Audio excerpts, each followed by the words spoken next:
बिस्मिल्लाहिर्रहमानिर्रहीम। अस्सलाम वालेकुम। आज हमने डिस्कस करना है एनाटमी ऑफ वर्टिब्रल कॉलम, जिसको हम आम ज़बान में रीढ़ की हड्डी भी कहते हैं या बैकबोन भी कहते हैं। सबसे पहले तो आपको ये पता होना चाहिए कि रीढ़ की हड्डी जो होती है वो बिल्कुल सीधी नहीं होती बल्कि खमदार होती है।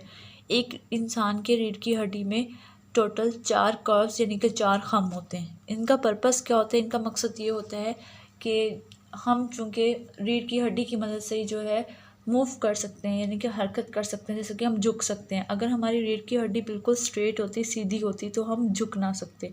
तो इस वजह से जो है हमारी कमर की हड्डी में 4 जो होते हैं वो कर्व्स होते हैं। ये इंपॉर्टेंट वाइवा क्वेश्चन है जो आप लोगों को याद होना चाहिए। इसके अलावा रीढ़ की हड्डी या वर्टिब्रल कॉलम के 5 जो होते हैं वो हिस्से होते हैं: cervical region, thoracic region, lumbar, sacral and coccyx region. जो सर्विकल रीजन होता है ये हमारा वो वाला हिस्सा होता है जो गर्दन का हिस्सा होता है।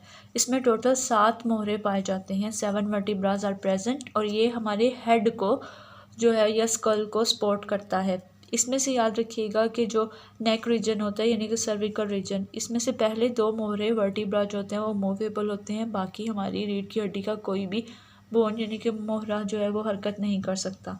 वो भी इसलिए हरकत करते हैं क्योंकि हमारे सर जो होता है वो दाएं से बाएं और ऊपर नीचे जो है वो हरकत कर सकता है, जैसे कि हम हाँ नहीं का इशारा करते हैं। तो इस वजह से हेड की सपोर्ट के लिए या हेड की मूवमेंट्स के लिए, फेस की मूवमेंट के लिए ये हमारे फर्स्ट 2 बोन्स जो कि एटलस और एक्सिस होते हैं वो मूवेबल होते हैं सर्विकल रीजन के।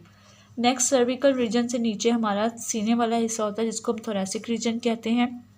थोरैसिक रीजन में टोटल 12 वर्टिब्रास आर प्रेजेंट होते हैं। ये वो रीजन होता है जहाँ पीछे की तरफ आके पसलियाँ सीने की आगे से तो सीने की हड्डी से जुड़ी होती हैं, लेकिन पीछे की तरफ जो है इस रीजन से आके जुड़ती हैं।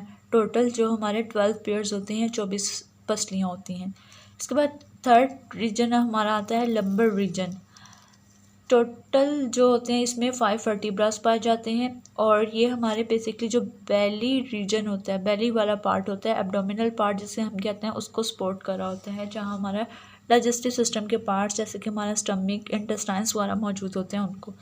अच्छा, यहाँ पे जो इम्पोर्टेंट चीज़ है जो डिस्कशन के लिए वो ये है कि वर्टिब्रास या जो मोहरे होते हैं वो सबसे ज़्यादा बेशक थोरैसिक रीजन में पाए जाते हैं, लेकिन लंबर रीजन के जो मोहरे होते हैं उनका साइज़ थोड़ा चौड़ा होता है, जिसकी वजह से जो है लंबर रीजन जो होता है वो ज़्यादा एरिया पे होता है, जबकि थोरैसिक रीजन हालांकि उसमें वर्टिब्रास भी 12 है, मोहरे जो है वो 12 है, लेकिन फिर भी जो है वो एरिया को कम कवर करता है as compare to lumbar region. तो अगर पूछा जाए कि वर्टिब्रल कॉलम में सबसे बड़ा रीजन या वाइडर रीजन कौन सा होता है, वो होता है लंबर रीजन।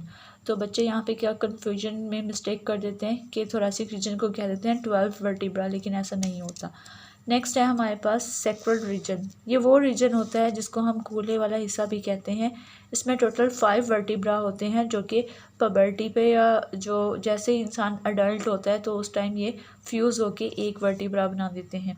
इसके अलावा कॉकिक्स रीजन जो होते हैं इसमें टोटल 4 वर्टिब्रा होते हैं, 4 मोहरे होते हैं। ये भी जो है फ्यूज़ होके एक जो है वो बना देते हैं। इसको हम टेल बोन भी कहा जाता है। डेवलपमेंट के दौरान मदर के अंदर जो होती है टेल टाइप स्ट्रक्चर होती है, लेकिन जब बच्चा पैदा होता है तो उसमें वहाँ पे एक छोटा सा बाकायदा डॉट या हम कहते हैं पॉइंट रह जाता है। वहाँ पे टेल दोबारा ग्रो नहीं करती है, लेकिन उसका काम या उसका पर्पस ये होता है कि उसने सैक्रल या हिप रीजन को सपोर्ट करना होता है।